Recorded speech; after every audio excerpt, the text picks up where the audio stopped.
So we're going to look at how the lift coefficient on for a general aviation aircraft, like a single-engine prop aircraft, compares to the lift coefficient for a commercial transport, both of them in their cruise conditions. I'm also going to look at the ratios, not only of the lift coefficient, but also all of the things like the actual weights, velocities, those types of things that go into determining the lift coefficient. Just so we can see how really large the differences tend to be for these two planes, at least in their sizes and things like that. But yet the lift coefficient, when we define it in the way we have, actually turns out to be very similar between these two planes at cruise. So let's just list what we have been given already for the general aviation aircraft. We're told that the weight at cruise is about 2,400 pounds, whereas for the commercial transport aircraft, this is 550,000 pounds. So these two aircraft, this commercial transport might be like a Boeing 777, so it's a larger commercial transport. It's not the largest, but it's certainly large. And the general aviation case is a fairly common-sized, like a Cessna aircraft. Cessna like Skyhawk aircraft. Okay, so the ratio here though is about 230. So the commercial aircraft is 230 times heavier at cruise than the general aviation aircraft. The wing area, which we use as the reference area for the general aviation aircraft, is about 180 square feet. For the commercial aircraft, it's about 4,600 square feet. So that ratio is about 26.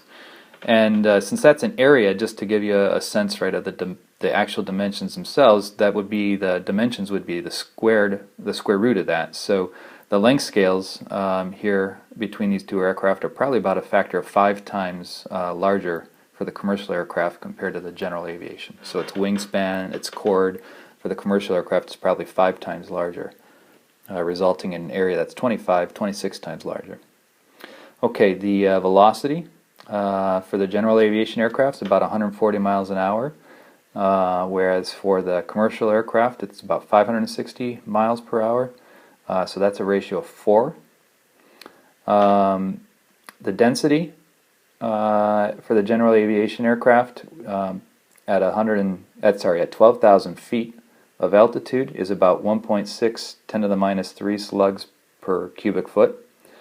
Whereas for the commercial transport, which flies at about 35,000 feet, that density is 7.3 times 10 to the minus 4. So it's a little bit less, it's about a factor of 2 less for the commercial transport aircraft because the density decreases as you move up in altitude. Okay, so now we're asked to find the lift coefficient, and remember the definition of the lift coefficient is it's the lift over 1/2 rho infinity v infinity squared s reference. And so we're given all of that up above. We're told also that the steady level flight condition, that it's cruise, so it's a steady level flight condition. So the lift equals weight. So we have everything we need. The one thing we got to be careful about though is units. You need to be really careful with the units, the dimensions here. So just to point that out, the units for the weight that we've been given are given in pounds, right? So I'm going to use this bracket symbol here in this case here to mean that I want the dimensions of whatever it's in the brackets, so or the units. So the units of W in this problem, we're using pounds here. So the units of W are pounds in this problem. Now, pounds, if you know how to go between pounds and slugs and feet and second, a pound is a slug foot per second squared. Okay. What that means is in order for this lift over 1/2 rho v infinity squared s ref to be a non-dimensional number, to be unitless, we're going to need the velocity to be in feet per second squared. And how do we see that? Well, let's take a look at the dimensions of rho v infinity squared s ref. Okay, the dimension of the density is given in slugs per cubic feet. And if we use the velocity in terms of feet per second, then squaring that, because it's velocity squared, we get feet over seconds, whole thing squared. And then the reference area is given in square feet. And you can see if you do that with velocity in feet per second, then that does come out to be slugs feet per second squared, which is the equivalent of pounds.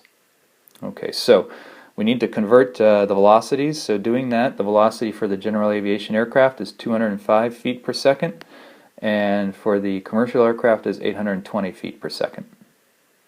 Okay, now all that's left is to plug these numbers in, taking care of the units, and we'll find that the general aviation aircraft has a lift coefficient of 0.4,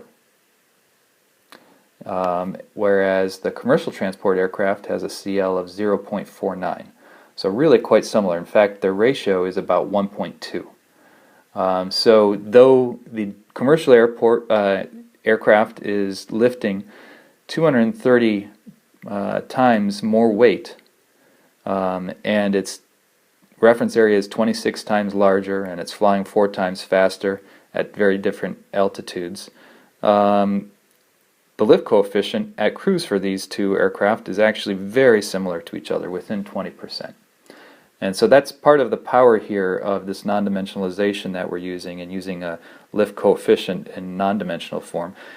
Quantities for aircraft under similar operating conditions, so cruise as opposed to takeoff. So looking at cruise, we get lift coefficients which are very similar for these two aircraft, and that's one of the advantages here.